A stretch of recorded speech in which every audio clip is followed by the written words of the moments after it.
Selamat siang kawan-kawan sekalian.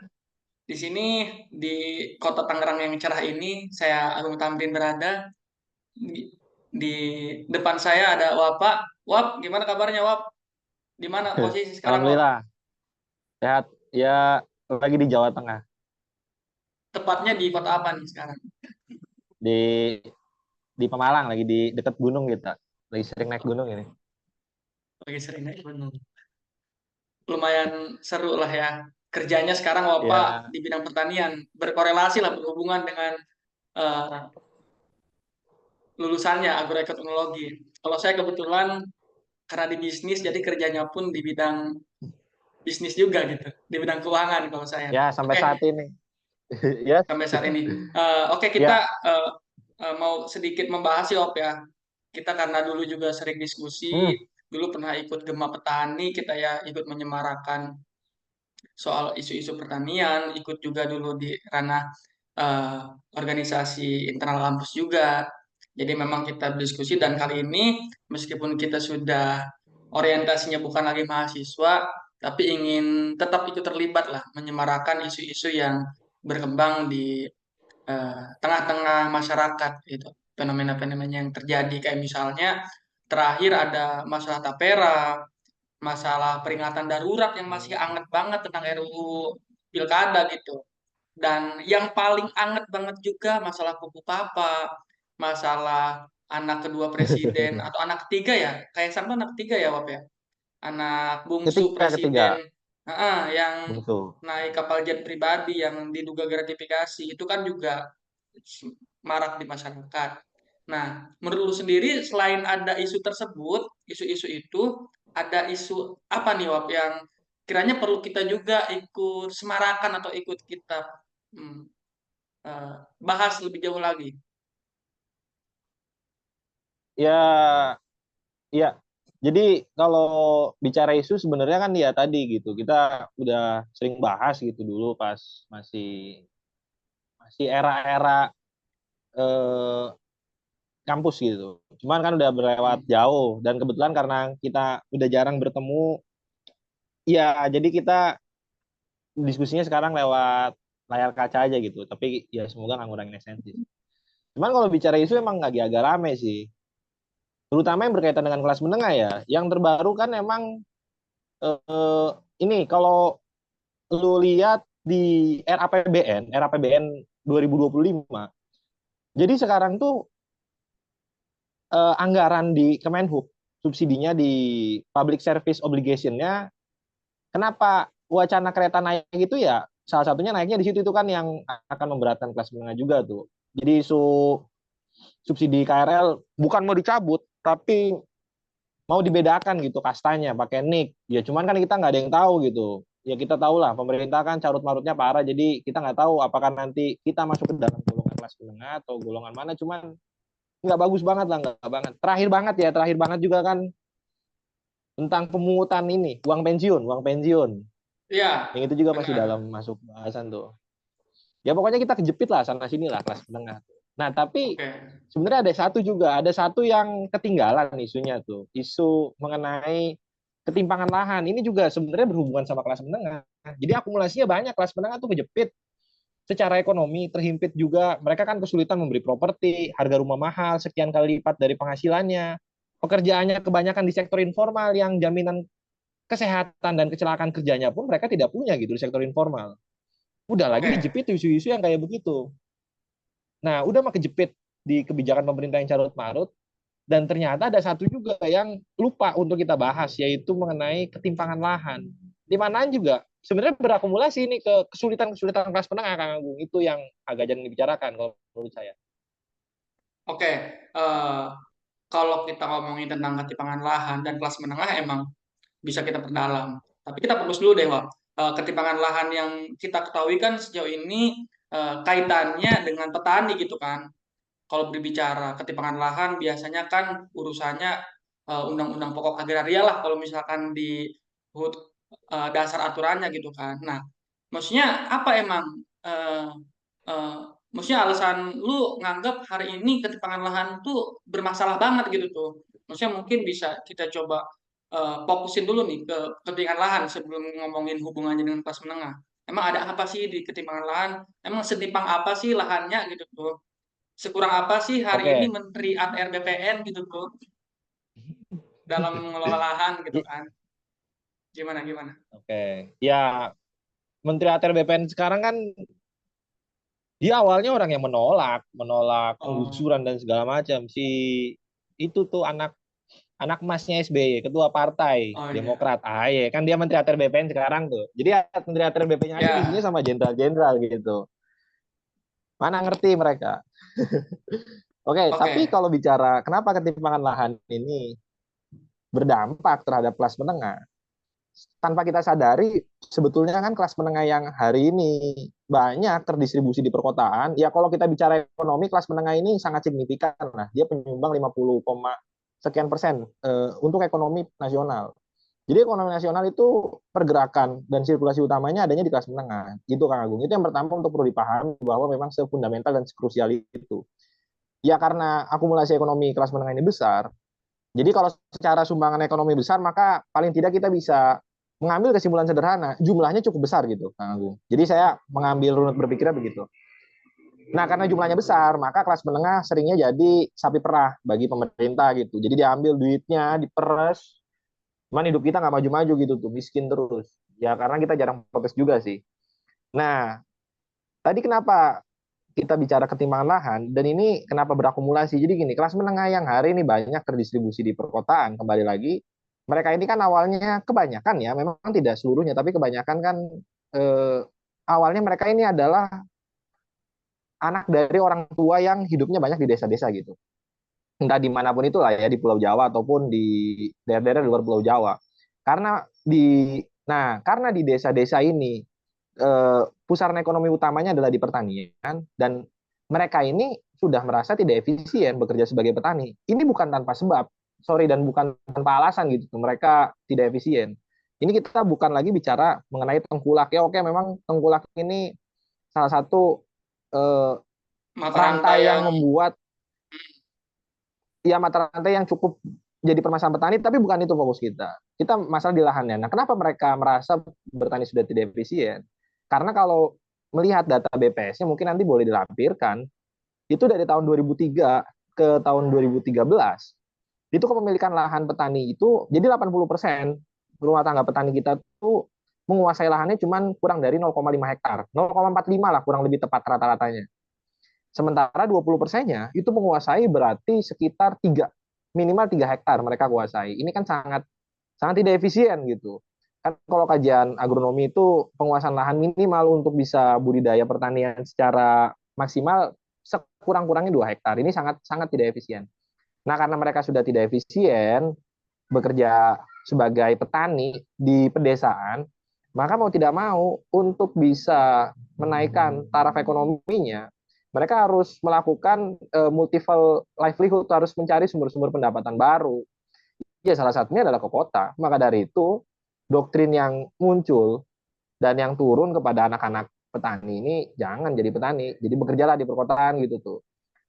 Nah, karena semuanya menumpuk di kota, iya akhirnya supply and demand tenaga kerja dan perusahaan terjadi. Tenaga kerjanya terlalu banyak, sementara perusahaan yang menampungnya terlalu sedikit, atau sedikit lah malah bisa dibilang.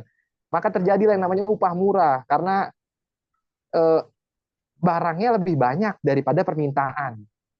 Jadi perusahaan bisa sewenang-wenang. Itu yang sering dibicarakan kelas menengah, kenapa mereka akhirnya upah mereka kecil, tidak layak bahkan, dan lowongan kerja mereka sulit, dan bahkan terakhir kan usia mereka juga dibatasin, Mas, bekerja usia minimal 25 tahun. Kan 25 tahun, saya aja baru lulus kuliah, 23 tahun. Saya cuma 2 tahun doang punya punya waktu untuk bisa melamar pekerjaan. Setelahnya masa saya nggak bisa bekerja kan? Aneh lah pokoknya pemerintah. Tapi kira-kira begitu runut alur logika berpikirnya. Kenapa ketimpangan oke. lahan berakumulasi? Berarti secara tidak langsung hubungannya itu ada di penyebab rata-rata adanya urbanisasi masyarakat desa ke kota itu karena luas rata-rata kepemilikan lahan di masyarakat desanya juga tidak berimbang gitu ya antara petani satu dengan petani lainnya. Bahkan justru rata-rata lebih banyak orang yang lahannya di bawah 0,5 hektar dan itu kurang produktif lah secara Iya, kajian agronomisnya gitu ya. Oke, iya sangat tidak sekarang produktif, bukan kurang. oke, sekarang kita fokus nih. Berarti secara dampak langsungnya, maksudnya secara hubungan langsungnya antara eh, ketimpangan lahan ini dengan masyarakat kelas menengah, emang secara langsungnya dampaknya apa tuh, Ab? Kalau tidak langsungnya kan tadi menyebabkan Oke, urbanisasi, penumpukan di perkotaan. Nah, secara langsungnya gimana tuh menurut lu? oke. Kalau bicara secara langsung, mungkin tadi memang secara tidak langsung gitu, ada hubungan sebab akibat. Kenapa kelas menengah ini semakin terjepit gitu akibat dari ketimpangan lahan. Tapi secara langsungnya perlu Kang Agung sadari juga, BPS juga merilis data indeks Gini rasio kepemilikan lahan itu ada di angka 0,67. Artinya 67% lahan di Indonesia itu cuma dikuasai 1% orang. Di set sheet tidak tahu siapa satu orangnya itu. Cuman kita bisa menebak-nebak lah 1% itu siapa walaupun kita tidak tahu secara akurat. Jadi karena indeksnya itu 0,67, maka setiap 1% orang di Indonesia itu menguasai 67%. Jadi kita nih orang tua kita yang punya tanah itu cuma masuk dalam 99% orang yang menguasai cuma 33%. Nah, itu dampaknya kemana? Kita bisa lihat kalau misalkan teman-teman ngelihat kajian dari Kompas. Paling tidak ini yang dampaknya signifikan secara langsung. Kelas menengah tentu ketika mereka nanti berumah tangga, khususnya Gen Z lah ya, saya, Agung dan teman-teman, kita perlu namanya rumah tempat bernaung.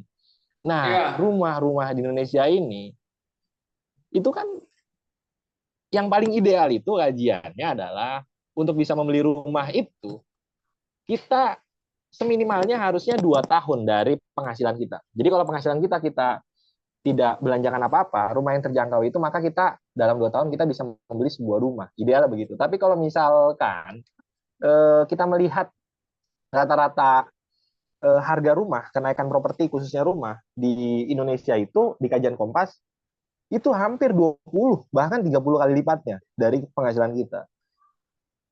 Itu kan dampak dari ketimpangan kepemilikan lahan karena aset lahan ini dimonopoli oleh 1% orang ini yang menguasai 67%-nya. Maka dampak langsungnya adalah ketika kita ingin membeli properti, kita kesulitan, harganya bisa mereka tentukan sendiri. Ya inilah makanya kalau bahasanya kajian ekonomi makro itu ada namanya Great Depression nanti di tahun 2030. Jadi di mana semua orang itu akhirnya tidak memiliki properti, kita cuma bisa menyewa. Apakah Kang Agung mau gitu seumur hidupnya menyewa rumah? Saya sih nggak mau. Makanya saya pengen peduli gitu terhadap isu ini. Dan satu lagi Kang Agung, ada juga yang menarik. Jadi kalau misalkan laporan koperasi simpan pinjam itu nanti nanti boleh dilampirkan datanya. Jadi ya. 56% aset nasional itu cuma dikuasai oleh 0,11% masyarakat di Indonesia. Berarti Atau kalau kalau yang awal diakumulasikan ke tadi, dalam rekening, bentar ya, Bapak, tadi lu kan ngejelasin kalau misalkan mulanya pembahasan lu mengulas data tentang 67% jumlah lahan itu dikuasai 1%. Nah, terakhir lu ngejelasin iya, iya. ada jumlah eh, aset berapa persen tadi lu bilang yang dikuasai Ini 0,11%. Gimana gimana? kekayaan Coba nasional diulangi mengenai itu. eh, ini, Ya, kekayaan nasional. iya, 56. iya. Jadi, nah 56% kekayaan nasional kita itu dikuasain sama 1% orang doang. 0,11%, sorry, sama 0,11% orang doang. Itu kan akumulasi karena itu kan bisa dilihat gitu tuh. Ketimpangan lahan menyebabkan ketimpangan kekayaan nasional. Nah, itu berakumulasi juga terhadap kepemilikan rekening. Jadi 0,11% itu yang rekeningnya di atas 2 miliar. Sementara 90 sorry 88%-nya lagi, 89%-nya itu rekeningnya cuman berapa coba? Cuman di bawah 100 juta. Termasuk saya mungkin atau Kang Agung, saya nggak tahu rekening Kang Agung 100 juta nyampe atau enggak itu. Aduh, nggak tahu nih Itu ya. Saya jadi ketimpangan lahan tuh akumulasinya jauh panjang. Nggak bicara mengenai lahan petani doang, tapi juga berdampak terhadap kelas menengah, kepemilikan properti dan kekayaan bahkan sampai ke kepemilikan rekening uang di bank itu. Gitu, Kang oke. Agung. Berarti kalau kita berbicara tentang konflik agraria berarti bukan terbatas pada masyarakat-masyarakat adat ataupun masyarakat-masyarakat desa yang berkonflik dengan perusahaan ataupun lembaga-lembaga yang berkaitan lah yang bergesekan dengan yang bersangkutan. Tapi kita pun yang hari ini yang hidup di perkotaan yang mungkin merasa setiap bangun pagi makan uduk, masuk kantor, pulang jam 10 malam, balik lagi ke rumah dan selalu mengulangi siklus itu, ternyata secara tidak langsung pun kita juga berhimpitan atau berkonflik dengan ketimpangan lahan juga berarti ya, Wap ya. Gitu berarti yang Iya, iya kira-kira lu begitu. anggap. Oke, berarti ada hal lain yang perlu dikaji lagi nggak? Misalkan, terus kalau misalkan kayak gini jadinya, gue harus ngapain gitu tuh sebagai ya katakanlah kelas menengah ataupun kelas eh, ataupun secara usia Gen Z gitu kan sekarang atau gimana nih menurut lu kalau mengenai isu ini? Ini kan kesannya gitu ya agraria gitu kan. Kan kalau misalkan lahan ini kan berkaitan dengan kalau kita dulu zaman kuliah bilang undang-undang agraria gitu kan. Atau orang lain mungkin menganggap ada land reform gitu kan. Itu kan terlalu berat untuk dikaji. Nah, secara sederhananya kita harus ngapain gitu tuh. Langkah awalnya aja gitu untuk kita lakuin. Apakah kita harus tetap menghidupi eh, jagat-jagat sosial media dengan isu ini atau bagaimana, Wak? Oke, kalau kita bicara apa yang bisa kita lakukan atau kontribusi apa yang bisa kita lakukan, sebenarnya begini, eh, kalau misalkan kita ngelihat isu-isu yang hari ini terakumulasi di jalanan gitu tuh, di demonstrasi ya, ini kita nggak bicara media massa, tapi di demonstrasi, itu banyaknya awalnya memang terakumulasi di media sosial. Jadi kekecewaan-kekecewaan masyarakat yang hidupnya sudah terhimpit, kemudian mau terus dihimpit gitu. Semakin tidak sejahtera. Mereka ini kan akhirnya protes, entah pakai akun anonim atau tidak, tapi mereka akhirnya menyuarakan protesnya di media sosial. Nah, isu di media sosial inilah yang membawa isu itu turun ke jalan. Jadi kan kita punya semacam ada gium tersendiri, no viral, no justice. Jadi apapun yang tidak diviralkan, maka tidak akan bisa dijemput keadilannya. Nah, untuk itulah penting saya rasa juga kita sebagai bagian dari kelas menengah, masyarakat yang ya moga-moga lah insya Allah secara pendidikan kita cukup baik gitu untuk bisa menjangkau walaupun dengan segala keterbatasannya. Namun secara ekonomi kita pas-pasan gitu tuh. Bahkan kan ada sebutan apa ya makan uang tabungan gitu. Kompas pernah bikin kajian itu kelas menengah, duitnya habis tabungannya habis dipakai untuk kebutuhan sehari-hari aja karena memang udah nggak ada yang tersisa lagi gitu dari kantong kita.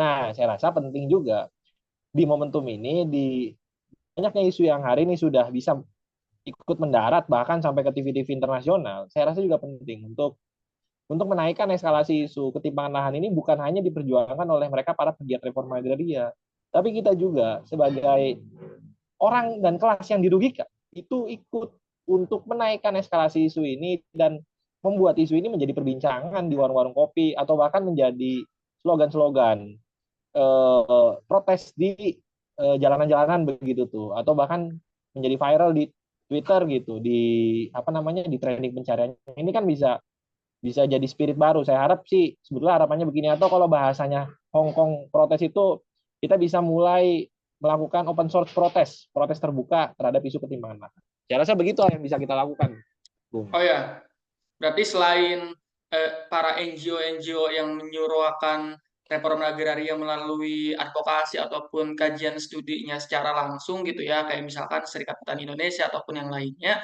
kita juga sebagai masyarakat sipil juga harus ikut terlibat menyeruakan atau menggemakan isu ini di eh, baik itu di warung kopi mungkin gitu ya, ataupun di kafe-kafe atau di jalan media sosial kali ini gitu.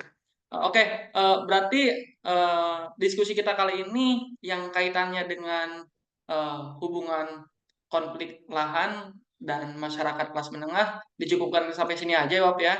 Dan karena kita juga Ya, ya. ini bulan September ini kan bulan hitam gitu ya, kalender hitam lah di bangsa Indonesia dan salah satu eh, perayaan juga ada Hari Tani juga di tanggal 24 September. Jadi saya secara pribadi juga ingin mengucapkan selamat Hari Tani buat para petani dan buat para pejuang agraria. Semoga di hari yang sebetulnya diharapkan menjadi hari kemerdekaan para petani ini kita bisa terlepas dari belenggu-belenggu kolonialisme yang sampai saat ini juga masih menjerat gitu buat petani. Dari Kang Wapa sendiri ada penutup mungkin, Wap? Ya, saya juga mengucapkan selamat Hari Tani Nasional di tahun 2024 ini. Semoga para pegiat, pejuang, agraria dari seluruh lapisan elemen masyarakat, khususnya mahasiswa, eh, bisa terus ikut menyuarakan isu-isunya gitu. Dan saya harap di eh, perjuangan yang sekian tahun ini tidak pernah berhenti, itu kita bisa mulai membuka perspektif baru bahwa eh, reforma agraria itu tidak lagi sesempit bicara siapa yang dirugikan, apakah cuma petani doang atau tidak.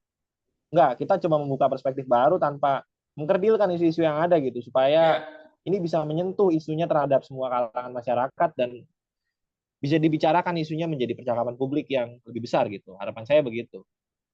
Ya, itu aja, Kang Agung. Salam 2 hektar untuk petani.